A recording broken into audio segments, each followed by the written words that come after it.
Kelly, if you could go back in time to any era, which would it be? You need to give me these questions in advance. Um, I the '80s were a wonderful time, so I'm good to go back there. You heard it. Kelly loves neon lights, cocaine, and arcades.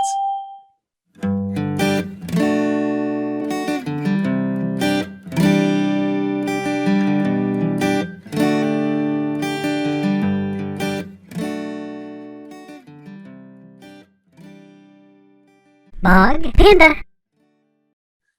Hello, everybody. Welcome back to Bog Panda. I am Dr. Mike at Official Pagan on everything, and joining me, as always, 1981 Special Forces. That's why I love the '80s. Hi, everybody. I'm Kelly at KELLYTHUL on Twitter and Instagram, and I saw him in concert in '80s doing Special Forces, and it was scary. If you get a chance, folks, take a look at our channel, and it'd be a big help for us if you consider subscribing to it, turning on the notifications if you do, so you know when we put out new stuff. If not that, at least kind of cruise through some of the videos. You find some content you like, give us a like, comment. We greatly appreciate it. And as you're kind of perusing around, you can check in the descriptions on our Facebook page or on our website. There's a link to a merchandise store and some t-shirts we think are kind of clever that are out there. So might take a look at those. and you know what? Go back, listen to our Special Forces review. Yep. A very popular review, by the way. Continues to climb up there into the rarefied air that is Killer and Love It to Death and $1 Billion Babies. Just never would have guessed that. But that Special Forces review is cruised up. Very nice. Very nice. Well, today we're talking about my state, Pennsylvania. We have in a mall. Do you remember malls? I do remember malls. You know what? It's weird. I was talking about this recently with somebody. Even like pre-pandemic, going to malls, it just wasn't the same thing as like malls when I was younger, and not just in a nostalgia kind of way. Like they physically changed. Like malls were insane when I was a kid. Like you would have like indoor skating rinks, arcades, all kinds of crazy stuff, and now it's just like department stores strung together. Yep. Like it just wasn't the same thing after a certain point. But it looks like this one particular mall in Allentown is trying to bring back that neon soaked, cocaine filled bathroom that Kelly loves so much of the 1980s. And they have an old school arcade that they put in there. What do you think about that? Especially like nowadays, the nostalgia thing obviously would be a strong pull for something like that. But would it stop you that we have access to all these games through Super Console X and through, Legends and Arcade 1-Up and all that kind of stuff? Would you still go out to a physical arcade? I would, because, and no question about it, the Arcade 1-Up machines that are out there, really good quality, good playability. I very much enjoy my At Games Legends Ultimate. It's a multi-arcade, and just I've always enjoyed playing it. I'm very much a supporter of it as well. Super Console X, in terms of if you want to play anything, maybe even Pepsi Man, who knows? But Super Console X has huge, I'm gonna go look right after the show. Yeah, I've got to find out. But there's a huge number of things there, and it's all good, and you really do get the experience. But they all approximate. They all come close. Either the emulation's really good, or the arcade, like on a Legends, it's almost the same size as an arcade unit. But when you actually get behind a Galaga, a Joust, Dragon's Lair, the actual devices, they're just beefy, heavier. The controls are super solid, built to withstand a bunch of idiots using it a ton. And it's just, there's really nothing that can kind of match that. So I would, if it was convenient to get there. Don't know how long a journey I would go on, although I am wondering at some point if we develop a kind of a Bog Panda travel log thing and kind of work our way across the country, where you've got this in Philadelphia, and then we've got that bed and breakfast in Ohio. Just kind of keep working our way across the country. Would be kind of fun. That would be very cool. Yeah, I would definitely go as well, because as much as I love being able to, like, I had my nephews in the arcade. One was on one machine, one was on the other. I was playing Super Console X. It was great.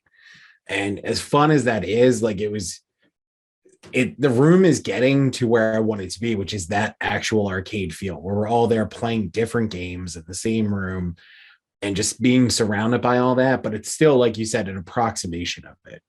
So it's still not quite the real thing. So I would be very interested in checking this out. I think aesthetically, I'm a big fan of, obviously, retro 1980s kind of stuff. I would say we both are, given the subject matter that we talk about and our love of the drugs of the time. So, Kelly Been a fully while approved since all I these brought that jokes. old lie counter out. So it's getting a workout tonight, folks. Kelly fully approved all these jokes. Ding. But I mean, there's something like this definitely holds an appeal to me. I'm curious to see, especially, I do think there's probably I wouldn't say limited, but a specific audience for this kind of thing. And my concern with it would be, the best and worst part of this is that it's in a mall, because it does add to the nostalgia factor of going to the mall for the arcade. But at the same time, who's in a mall? That's right. Like, yeah. Are they getting a lot of traffic being in a mall? Yeah, I mean, it looked as if, because this was one of those mega malls that was built back in the day, and it had basically, died, turned belly up like everything else, and they're trying to bring it back. And this is one element of it. There were a couple other stores opening up as well. So it's just, I mean, the world of commerce, there were some pretty big changes to it, to where, gee, I wish I could go one place and get a lot of different products. If only there was a place to do that. That was the mall, until something like an Amazon showed up, which is like, yeah, you can get everything that's at that mall and a billion times more type of things. And Right. you don't have to get out of your chair. And it'll be Like, here in 2 literally days. yesterday, I ordered this DVD of Amityville Hex. Oh, look, I'm an executive producer on this. But I wouldn't bring that up because I'm too shy to do something like that. But I ordered that yesterday off of Amazon, and it was here today, this afternoon, with no extra charge or anything like that. Driving to a mall, even if it was local, is like $45 of gas right now. Yep. So how far is Allentown from Philadelphia? I want to say, so I'm awful with directions, so this is probably completely wrong, but I want to say it's about an hour. Okay. Yeah, I mean, it'd be cool. I liked it. They seem to have really done a nice job.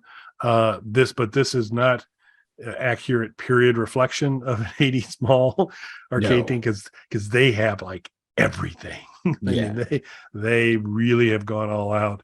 And one of the I wouldn't necessarily say charms of the previous arcades is there would be a couple anchor store machines, a couple really good ones, but then there'd be some not so good ones in there as well. So you didn't necessarily always have the home run hitter in there, but this one does. And then it even does, they call it retro gaming for the most part, but this particular place also dials it up into some more kind of higher end pinball machines.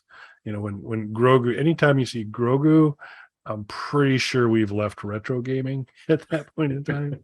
Personal opinion, but still looks amazing. Yeah. Definitely a place that's worth a visit.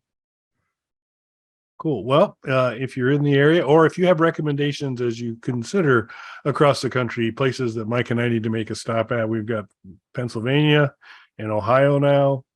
Open to hearing more. If you've got some good places for us to enjoy some retro gaming, we'd love to hear about it. Thanks for watching, everybody. Aquanet synthesizers and blow. Thanks, everybody.